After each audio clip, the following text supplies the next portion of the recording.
Hello दोस्तों, good evening. बहुत प्यार भरा गुड इवनिंग आप लोग को।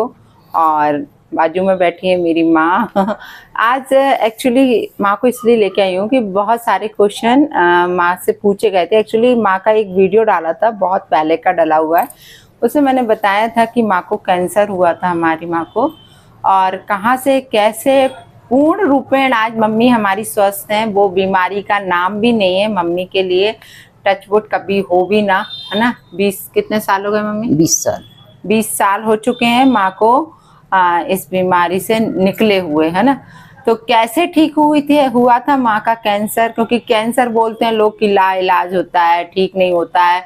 यदि इंसान को एक बार हो जाए तो उसको लेके ही जाता है। मतलब ऐसा ढेर सारी, मतलब कहना चाहिए भ्रांतियां हैं। लेकिन यदि आप उसको शुरू में ही उसका देख लो, जांच परख लो, सही तरीके से आप ट्रीटमेंट करा लो, तो बहुत जल्दी वो चीज़ से आप रिकवर हो सकते हैं। और सबसे ज़्यादा आपकी विल पावर, क्यों माँ, है ना, विल पावर आपकी इतनी अच्छी होना चाहिए कि आप ये सोच के चलिए कि हम तो इस बीमारी को अलग हटा देंगे। और ये मेरी माँ की विल पावर इतनी अच्छी रही कि उस टाइम तो हम लोगों ने सोचा था कि बाप रे, मतलब कैंसर सुन के ही सबके और मतलब होश उड़ जाते हैं, क्योंकि बीमारी का नाम ही ऐसा है कि सब डर जाते हैं। लेकिन माँ ने इन चीज़ों से निकली बाहर, कर दिखाया, और आज वो पूर्ण रूपेण स्वस्थ है। उन्हें कैंसर, शायद उनकी डॉक्टर जो है वैद्य है ना वहाँ की, वो बोलती हैं कि ये बीमारी तो तुम्हें पलट के भी नहीं आएगी कभी जिंदगी। तब आगे, क्योंकि क्वेश्चन पूछा गया था मेरे से कि मैडम आप जरूर माँ से पूछ के बताना कि कैसे वहाँ जाते हैं पतंजलि में, कैसा क्या है। तो मम्मी को अभी 20 साल पहले गई थी, वो सारी नॉलेज है। और वहाँ की जो बुक्स वगैरह हैं जो महीने की निकलती हैं ना माँ, तो उन सब में भी माँ के बारे में सब कुछ डिटेल है। क्योंकि माँ ठीक हुई थी तो हरिद्वार से वहाँ से निकाला गया था। तो माँ अब आप बताइए, चलिए शुरू हो जाइए। राधे राधे सब लोगों को, राधे राधे। मुझे आज से 20 साल पहले जब मेरी छोटी बिटिया की शादी हुई थी, उसके बाद मुझे पता नहीं कैसे मुझे लगा कि यहाँ मुझे गले में गठान हो गई, यहाँ अंदर। अब ये गले में गांठ थी, तो अचानक ऐसा हाथ गया, तो मैंने कहा ये तो आंवले जितनी गठान हो गई, इतनी बड़ी काय किस चीज़ की गठान हो गई। तो मुंह खोल के देखा तो सामने एक काली गठान और दिखी, इतनी बड़ी। अब जब वो काली गठान इस तरफ से उग के इस तरफ जा रही थी, वो जो तंतु लटकता उसको टच कर रही थी। इतना डर गए हम कि ये क्या हो गया हमारे लिए, क्योंकि हमें तो कभी ना कोई दर्द हुआ ना कुछ नहीं हुआ उसमें। अब हम बहुत डर गए, तो हमने भोपाल जाके चेक कराया उसको, इसमें जवाहरलाल नेहरू अस्पताल में। डॉक्टरों ने बोला कैंसर की जांच कराओ, कैंसर की। पहले यहाँ गले वाले को दिखाया डॉक्टर को, तो वो बोला आप तो वहाँ जाओ। तो वहाँ गए तो दिखाया, तो हमारे इसमें से गठान में से एक टुकड़ा काट के बायोप्सी के लिए गया वहाँ पे बॉम्बे। तो वहाँ से बोले कि आपके लिए और बड़ी अस्पताल में जाना चाहिए, यहाँ कुछ नहीं होगा। तो फिर हमारे यहाँ शिविर लगा हुआ, तो उसमें बम्बई के टाटा मेमोरियल अस्पताल के डॉक्टर आए थे, डॉक्टर दिखपाल धारकर। तो उनको जब हमने बताया उस शिविर में, तो वो बोले आप इंदौर चलो, कैलाश ग्रेटर हॉस्पिटल में प्राइवेट में आपका देख के हम बताएंगे क्या चीज़ है ये। तो फिर हम वहाँ गए दिखाने के लिए। तो डॉक्टर साहब ने जब देखा, मेरी सब जांचें हुई, तो उसका ये निष्कर्ष निकला कि मुझे लिम्फोमा कैंसर हो चुका था। अब मुझे बहुत डर लगा। मैंने कहा अब तो मेरी ज़िंदगी ख़त्म, क्योंकि वो फर्स्ट स्टेज पे ही था। तो मैंने कहा पता नहीं क्या होगा मेरे साथ। तो उस समय डॉक्टरों ने बोला क्या तुम जर्दा वगैरह खाती हो, क्या तम्बाकू खाती हो? तो मैंने कहा ना तो मैं तम्बाकू खाती ना जर्दा, बस मुझे पान खाने का शौक था। तो सुपारी जरूर उसमें डाल के खाती थी पान में, और कुछ नहीं खाती थी मैंने। जर्दा वगैरह तो मैंने ज़िंदगी में कभी खाया ही नहीं और ना खाती हूँ। तो उन्होंने कहा ये सब भी बंद कर दो। तो उस दिन से मैंने पान सुपारी भी त्याग दी। अब तो ये कि सुहागनों के जहाँ जो पान मिल जाता है पूजा पाठ का तो खा लेती हूँ, नहीं तो उस दिन से पान सुपारी सब बंद कर दिया मैंने। अच्छा, फिर इसका उन्होंने फिर ऑपरेशन किया। तो ये ऑपरेशन किया यहाँ से यहाँ तक, पूरे इसमें 9 टाँके आए हुए थे। अच्छे से ये हटाओ, ये देखो मम्मी का निशान है, ये पूरा ये सब ऑपरेशन। इसमें 9 टाँके आए हुए थे। उन्होंने यहाँ की गठान तो निकाल दी, लेकिन अंदर जो काली गठान थी मुंह खोलने पे दिखती थी, उसको नहीं निकाला उन लोगों ने। अब मेरा तो ऑपरेशन हो चुका, मैं 1 महीने तक इंदौर में रही वहाँ पे। और फिर जब आ गई लौट के, बोले फिर टाँके कटवाने आना तुम बाद में। टाँके नहीं कटे थे। फिर जब हमने घर आके मुँह खोल के देखा आईने में, तो वो गठान तो ज्यों की त्यों थी। अब मेरा तो दिमाग खराब हो गया कि इन लोगों ने बस एक गठान निकाल दी, अब इसका क्या होगा? ये जो फंसी हुई है काली गठान इतनी बुरी दिखती थी, क्या बताएं, जैसे पता नहीं क्या लटक रहा है साइड में। तो फिर जब दोबारा हम टाँके कटवाने गए 10-12 दिन बाद, तो मैंने उनको बोला फिर दिखपाल धारकर जी को कि भाई आपने ये तो निकाल दी गठान, इसको क्यों नहीं निकाला। तो फिर उन्होंने मुझे बताया कि तुम्हारे गले में यहाँ से लगा कि यहाँ तक 15-16 गठाने हैं कहीं। तो कहे फिर हमारा और ज़्यादा दिमाग ख़राब हुआ। मैंने कहा जब इतनी गठाने हैं हमारे यहाँ पे तो तुम्हें सब निकालना थी। तो बोले उसमें तो हमें 8-10 घंटे का समय लगता। तो मेरी थोड़ी बहस हो गई डॉक्टर साहब से। मैंने कहा जब 8-10 घंटे का समय लगता तो आप लगाते, मैं आपको पैसे दे रही थी, आपको बढ़िया बॉडी मिल रही थी, आपको तो रिसर्च करना था, करिए रिसर्च। आप तो निकालते सारी गठाने, आपने तो बाहर लिख ही रखा रिसर्च सेंटर। ये कह के मेरी बहुत बहस हो गई उनसे। तो बोले आप किस तरह से बात कर रहे हैं। मैंने कहा मैं तो ऐसे ही बात करती हूँ। फिर उसके बाद में वहाँ से आ गई। मैंने कहा अब मैं नहीं आऊँगी। उन्होंने सिर्फ 2 टाँके काटी यहाँ की, मैं आ गई। तो मैं इसके बाद है ना टाँके काटे, इसके बाद में ये टीवी देखती रहती थी और टीवी में हरिद्वार का देखती थी, ये पतंजलि का। तो वहाँ पे मुझको बोला गया कि तुम कीमो करवा लो। उससे मैंने कहा मैं तो नहीं करवाऊँ कीमो, कीमो के मरीज देख रही हूँ ये मरने के लिए हो रहा है, कोई बच ही नहीं रहा। और तभी से मेरे ये सिर के सारे बाल झड़ गए। वो उतनी सी 10-12 दिन की दवाई खाने में ही झड़ गए मेरे बाल। ये मैंने तो दवाई भी नहीं खाई। और फिर इसके बाद लेके फिर मैं वहाँ से आ गई। और फिर 7 टाँके डले थे मेरे गले में और मैं ऐसे ही हरिद्वार चली गई। हरिद्वार गई तो मुझे ये कोई अता पता नहीं था कि मुझे कहाँ जाना है। मैं तो टीवी में देखती रहती थी। तो वहाँ पे मैं जब जहाँ जैसे धर्मशाला में रुकी, मैं धर्मशाला में ज़्यादा रुकती थी, मैं होटल वोटल में ना ज़्यादा विश्वास नहीं करती। तो धर्मशाला में रुकी मैं, तो मैंने वहाँ मैनेजर से पूछा तो उन्होंने मुझे बताया कि आपको यहाँ से बस मिल जाएगी 3 दिव्योग फार्मेसी के लिए, वहाँ पे कनखल के लिए 3 मूर्ति से। तो मैं रुकी थी वहाँ पे धर्मशाला में, उसका क्या अच्छा नाम है, चलो कोई भी हाँ हो उस गया, धर्मशाला में रुकी थी। तो वहाँ से वो पास था तो मैं 5-5 रुपए में उस समय टैक्सी मिल जाती थी मुझे। अब कहाँ मिल रही 20 साल पुरानी बात है ये। तो वो टैक्सी की हम लोग पहुँच गए थे वियोग फार्मेसी। जब वो पतंजलि बहादुराबाद का नहीं बना था, बन रहा था योगपीठ तब। तो तब मैं वहाँ पहुँची। तो जब मैंने देखा कि अब यहाँ से कहाँ जाएँ, आ तो गए हैं, फिर पूछते पूछते पहुँचे। तो रजिस्ट्रेशन भी करा लिया, लाइन में लग गए, भैया फॉर्म मिल गया हाथ में। और जब अंदर पहुँचे तो मैंने देखा कि एक बहुत बड़ा हॉल है। उस हॉल में बहुत से केबिन बने हुए हैं, ABCD करके वो केबिन है। तो हमारा नंबर उसमें जो था तो उसमें हम लाइन में लग गए। अब लगे रहे लाइन में, देखे तो बहुत भीड़ थी वहाँ लाइन में लगे। जब हमारा नंबर आया तो हम अंदर गए तो हमने देखा वहाँ पे 2 लेडीज वैद्य बैठी हुई थी। एक का नाम था संगीता शर्मा जी और एक का नाम था मल्लिका नायर, दोनों वैद्य बैठी हुई थी। तो मैंने जाके अपनी सारी वो रिपोर्टें दिखाई उनको, जो हमारी हुई थी, ऑपरेशन हुआ था, सब ये टाँके दिखाए सब। उन्होंने मुझे दूर से ही देखा, किसी ने मुझे टच नहीं किया। और देख के सब सारी रिपोर्टें देखी, सब देखी। तो वो लोग मुझसे बोली कि तुम इतनी सी गठान में घबरा गई हो, तुमने ये ऑपरेशन भी करवा लिया। मैंने कहा भैया जैसा डॉक्टर बोलते गए हम करवाते गए इसमें। तो वो बोली कि नहीं ये सब ठीक हो जाएगा तुम्हारा, और तुम बिल्कुल चिंता मत करो। उन्होंने मुझे दवाई लिखी, उस पेपरों के आधार पे, सब पेपर देख के मुझे दवाई लिख दी उनने। 1 महीने की दवाई लिखी, कहले दवाई ये तुम बाहर से ले लो, ठीक 1 महीने बाद इस तारीख को आ जाना। और परहेज उन्होंने मुझे सब कुछ बता दिया। बोले तुम्हारे लिए सिर्फ लौकी, गिलकी और टिंडा, परमल और बगैर मिर्ची के और ऐसो रोटी रूखी, बस ये खाना, इसके अलावा तुम्हें कुछ नहीं खाना। चाय वाय सब बनती हमारी, और दवाइयाँ बता दी सब। तो बस वो सब दवाइयाँ लेके हम और वहाँ से आ गए। तो जो हमने वो दवाइयाँ चालू करी हैं नहीं, आप यकीन नहीं मानोगे, भगवान जाने पता नहीं कि कौन सी देवता की मेरे ऊपर कृपा हो गई। क्योंकि हम लोग धर्म कर्म में बहुत ज़्यादा रहते। वो जब इंदौर में थे हम तो अन्नपूर्णा माई के मंदिर में थे उस समय। और जब वहाँ पे मुझे पता चला, मेरी बिटिया के फ़ोन आया कि तुम्हारी माँ को एडमिट कर दो, सुबह उनका ऑपरेशन करेंगे, उन्हें कैंसर है। तो मैं तो अन्नपूर्णा मैया के आगे बैठ के बहुत रोई। मैंने कहा मैंने ऐसी कौन सी गलती कर दी कि तुम इतनी सी उम्र में मुझे उठा ले रही हो। तो मेरी उस समय एक भांजी थी शादी के लिए। तो मैंने मैया से यही कहा कि बस उस भांजी की शादी मैं कर दूंगी, क्योंकि उसके मम्मी पापा नहीं है, मेरे नंदे शांत हो चुके थे। मैंने कहा उसकी शादी मैं करूंगी, जितना ज़्यादा से ज़्यादा बनेगा मैं करूंगी, और कन्यादान करूंगी। तुम एक बार मुझे ज़िंदगी दे दो और मैं अपना वचन निभाऊंगी। तो पता नहीं कि मैं अपनी भानेजन के भाग से बच गई या किसी और किस भाग से बच गई, कि अपने बच्चों के या पति किसके भाग से बच गई, लेकिन मैं बच गई बस। अब अच्छी हो गई। मेरा वहाँ पे दवाई हुई तो आप यकीन नहीं मानोगे, 3 दिन की दवाई में सिर्फ 3 दिन मैंने वो दवा चालू की है कि 1 दिन 2 दिन और 3 दिन, और 3 दिन में वो गले की जो गठान थी वो पता नहीं कहाँ ख़त्म हो गई। मैं तो खुशी के मारे पागल हो गई बिल्कुल। मैंने कहा ये गठान ऐसी चली गई।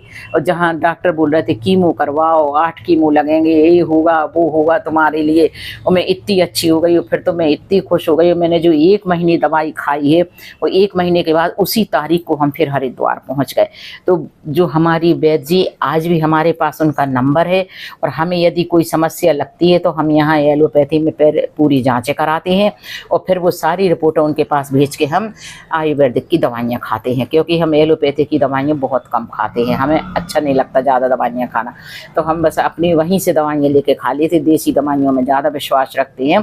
तो वो लोग देख के मुझे कहने लगे उस समय पे कि देखो इसके चेहरे पे कितना तेज आ गया है, और कितनी अच्छी लगने लगी है, और इसकी बीमारी तो ख़त्म ही हो गई। फिर वो टाँके भी मैंने कटवा लिए थे यहीं पे, तभी फिर नहीं गई मैं पलट के कभी इंदौर, ना कभी कोई डॉक्टर के पास गई, ना कहीं नहीं गई। और इस बात को जबकि वहाँ पे डॉक्टरों ने मुझसे कह दिया था कि यदि तुम कीमो नहीं करवाओगी तो तुम्हारी ज़िंदगी सिर्फ 2 महीने की है।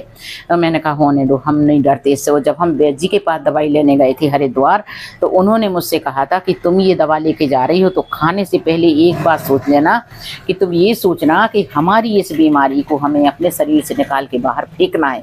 यदि तुम अपनी विल पावर बढ़ा लोगी तो ये बीमारी तुम्हारे ऊपर हावी नहीं हो पाएगी। तो मैंने उनकी बात को माना, और वैसे ही मुझे तो ये विश्वास था कि मैं ठीक हो जाऊंगी। मैंने ऐसा कोई गलत किया ही नहीं है कि भगवान इतनी बड़ी सज़ा देगा इतनी कम उम्र में मुझे। और बस सच बताऊं कि जो उस दिन से मैं ठीक हुई, तो फिर तो मैं हर महीने जाती रही। जितने समय वो लोग बुलाते थे मैं जाती थी, और जैसी दवाई देते थे खाती थी, जो पूछते थे करती थी। वो पूरा परहेज, फिर उन्होंने गेहूँ के जवारे बताए, तो हमने 7 कुल्हड़ों में जवारे बोए, और जैसा उन्होंने बताया वैसा खाया उनको। और गिलोय, आज भी गिलोय छत पे लगी हुई है, तो नीम गिलोय ये सब चीज़ें ज़्यादातर आयुर्वेदिक ये पौधे हम अपनी छत पे ही लगाए हुए हैं, क्योंकि हम खाते रहते हैं अभी भी, तो लगाए हुए हैं। और तभी से बस हम ठीक है। और हम पता नहीं कितने लोगों को बता चुके, 1 साल हमारा ट्रीटमेंट चला वहाँ पे। और अब मुझ शरीर में कहीं भी कोई तकलीफ होती हो, मैं पूछती हूँ तो वो लोग यही बता देती है मेरी वैद्य जी कि तुम इस बात से बेफिक्र रहो, तुम्हें कैंसर कभी पलट के नहीं हुआ अब, क्योंकि हम तुम्हें बहुत दवाई खिला चुके हैं, अब नहीं होगा ये पलट के कभी तुम्हारे लिए। और बाकी सच है भैया, भगवान सबको बचाए जैसा उन्होंने मुझे बचाया ऐसा। तो इसलिए कहते हैं कि भैया ऐसा धर्म कर्म भी करते रहो, पता नहीं किसकी दुआ लग जाए अपने लिए, उस दुआ से उठ खड़े हों अपन। जब कभी कैसा होता है कि जैसे हम कहीं जा रहे हैं, कुछ हमारे साथ कोई हादसा होता है, तो हम कहते हैं ए भैया हम बाल बाल बच गए एकदम से। तो उस समय वो कोई दुआ हमारे सामने आ जाती है जो हमें उठा के खड़ा कर देती है, बचा लेती है हर चीज़ से। इसलिए भैया हम तो धर्म कर्म में बहुत ज़्यादा विश्वास रखते हैं। किसी की आत्मा ना दुख जाए हमसे, किसी का गलत ना हो जाए हमसे, हम इस बात का बहुत ख्याल रखते हैं। हम चाहे परेशान हो लेंगे, लेकिन सामने वाले को परेशानी में नहीं देगा। ठीक है भैया, हमसे जो बनेगा हम कर देंगे, और नहीं बनेगा तो बस अपने चुपचाप हाथ जोड़ लेंगे बस। क्योंकि ईश्वर से बड़ी कोई शक्ति नहीं है इस दुनिया में, सच कहते हैं हम तो। बच गए भैया, आज 20 साल हो गए बैठे हैं, कहाँ 2 महीने की ज़िंदगी थी, 20 साल से बैठे हैं। और भगवान जाने, पता नहीं ईश्वर कब तक सही रखेगा बस, और क्या। यही मेरी कहानी है बस। सबको राधे राधे भैया। आप लोगों ने पूछा था तो हमने आपको बता दिया। जब वहाँ से हमारा वो एक किताब निकलती है उनकी दिव्य योग करके, तो उसमें हमारा छप गया था, क्योंकि वहाँ हम लिख के आए थे। उन लोगों ने हमसे पूछा कि तुम्हें क्या कुछ यहाँ पे कुछ लिख के जाओ 1 साल बाद, जब हम पूरे हो गए, जब ठीक हो गए। तो फिर हम वहाँ पे 2 लाइनें लिख के आए थे कि भाई हमारे गले की गठान 3 दिन में ठीक हुई है इनकी दवाई से। अब वो वहाँ पे छप गया, तो भैया हम तो घर बैठे ही देश विदेश में छा गए। और इतने पढ़े लिखे नहीं कचरे, लेकिन घर बैठे ही हम देश विदेश में छा गए। हमारे पास तो इतने फ़ोन आए, हम सबको कथा सुनाए, सबको बताएं कि भैया ऐसी दवाई ले लो, ये कर लो, वो कर लो, इससे ठीक हो जाओगे, उससे ठीक हो जाओगी। लेकिन परहेज हमने बहुत किया, जैसा बताया वैसा परहेज किया। और आज भी हम परहेज से ही चलते हैं। हम कभी ऐसी कोई चीज़ नहीं खाते हैं, बस अपने जी शुद्ध साफ खाना अपना घर का बना खाते हैं। हम बाजार का ज़्यादा चाट चटोरियाँ नहीं चाटते, कुछ नहीं करते, ये नहीं, ये तो शुरू से ही नहीं कहा वो ना खाते।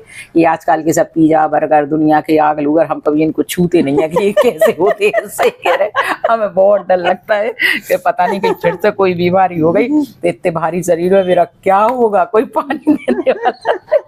बहुत डर लगता। कभी ऐसी अनर्गल चीजें नहीं खाती, बस दाल सब्जी रोटी अपने घर की बनाई खाई, और जो ज्यादा शौक लगा मिठाई का सो हाथ से बनाई हो खाई। नहीं खाती ऐसी कोई चीज, बहुत डर लगता। बहुत परहेज से चलती हूँ मैं तो, रोटी सब्जी ज्यादा खाती रहती हूँ बस।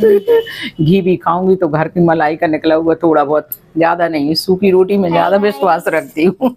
लेके आई बस तुम यही सब चीजें खाते रहो, सूखी सी बनी रहो। अरे मेरे को भूख लगी थी और तो रोटी खाओ ना, भूख लगी है सो। तो भैया ने पूछा कुछ खाओगी क्या, रास्ते पड़ती दुकान तो जो बोला लिया नहीं। हाँ। देखते मेरा कुछ ना कुछ खाने का मन करता है। अच्छा लेकिन मैं खाती हाँ तो ये अनर्गल चीजें खाते रहो है। हमेशा मम्मी से पूछ के बोल। तो दोस्तों आप लोग को आपके सवालों का जवाब मिल गया होगा, हाँ मुझे आशा है। और मेरी मम्मी के लिए हमेशा प्रेयर करना कि मेरी मम्मी हमेशा ऐसे ही हंसती रहे, मुस्कुराती रहे, और आप लोगों के लिए ज्ञान देती रहे, है ना। अरे काय का ज्ञान भैया, ईश्वर की कृपा है और कुछ नहीं है, बस अपने कर्म अच्छे होने चाहिए। सब कुछ है, मैं बता रही हूँ, अपने कर्म अच्छे रखो। देखो जो है भाग में वो तो लिखा है, तो वो तो भोग नहीं है। लेकिन अब ऐसे मतलब हमेशा ये सोच के चलो कि अपन से कोई ऐसी गलती ना हो जाए कि जिसकी किसी की बद्दुआ लग जाए हमारे लिए। किसी का दिल नहीं दुखना चाहिए अपने कारण। कोशिश यही करो हमेशा, है ना। अच्छा, और मेरी माँ तो हमेशा यही सिखाती है कि कोशिश ये करो बेटा कि कभी किसी का दिल ना दुखे तुम्हारे कारण। तो चलिए दोस्तों, आज आपको आपके सवालों का जवाब मिल गया होगा। और भी कोई क्वेश्चन हो तो जरूर पूछ लेना। मेरी माँ से अकेली कैंसर नहीं, बहुत सी बीमारियां वहां से ठीक होती हैं, और हमारे यहाँ तो आधे से ज्यादा प्रोडक्ट पतंजलि के ही आते हैं। कोई हम लोग, और एक बार हम बाबा रामदेव जी से मिले थे, क्योंकि तब हम गए थे दवाई लेने के लिए, तो वो सीढ़ियों से उतर के आ रहे थे, और बहुत भीड़ थी वहां पे। मैं आगे ही बैठी थी चेयर पे, तो मैंने झट से उनके चरण स्पर्श कर लिए थे। वो किसी की तरफ आंख उठा के भी नहीं देखते हैं, उनने नहीं देखा, दूर से ही मुझे आशीर्वाद दे दिया। मैंने कहा अब तो मैं बच गई, अब नहीं मरूंगी, अब आशीर्वाद मिल गया। गंगा जी में मैंने स्नान किया, और सारे पट्टा वट्टा खोल खाल के मैंने गंगा जी में फेंक दिए। इतने टाँके लगे यहाँ से यहाँ तक। इनके पापा बोल रहे हैं अरे मर जाएगी, क्या कर रही है, गली में पानी भर जाएगा टाँकों में। मैंने कहा भर जाने दो, अब तो आ गए गंगा जी तक, नहा भी लिया, अब जो कुछ होगा होगा मेरा। अब तो बच्चों की शादी हो गई, सब हो गई, भगवान बचा ही लेगा। और खूब नहाई मैं, तो बाद में दवाई लेने गई, पूरे टाँके ऐसे दिख रहे यहाँ से वहां तक, सब खूब नहाई। मैंने कहा भरे पानी तो भरे, चुप। अब तो गंगा जी में नहा लो, आ गए। मम्मी इसको प्रेस करो, ये जुड़ आएगा। तो चलिए दोस्तों, आज का ब्लॉग हम यही खत्म। ऐसा ही हंसते हैं भैया सब, कितनी छोटी सी जिंदगी है, ना जाने कब क्या हो जाए। हंस हंस के जी हो, क्या फायदा फालतू मुंह बनाओ, इसकी उसकी करो, उससे कोई मतलब नहीं है। हंसी खुशी से रहो, जितना बन सके रोते हुए को हंसाओ, बस वही सबसे बड़ा धर्म लग जाता है। तो चलिए दोस्तों, आज का ब्लॉग यहीं फिनिश करते हैं। मिलते हैं आप लोगों से बहुत जल्दी दूसरे ब्लॉग में। अभी मेरे स्टूडेंट भी बैठे हैं बीच में मम्मी के लिए, क्योंकि क्वेश्चंस ऐसे पूछे गए थे, तो मैंने कहा चलिए मैं स्टूडेंट्स को काम दे के आई, और ऊपर मम्मी के साथ वीडियो शूट करने लगी। हाँ बेटा, बस बस, bye bye bye bye. Video कैसा लगा? और ये इंफॉर्मेटिव वीडियो है, तो इसलिए ज्यादा से ज्यादा लोगों को शेयर जरूर करिएगा, ताकि यदि कोई परेशान हो तो हम लोगों से कांटेक्ट करे।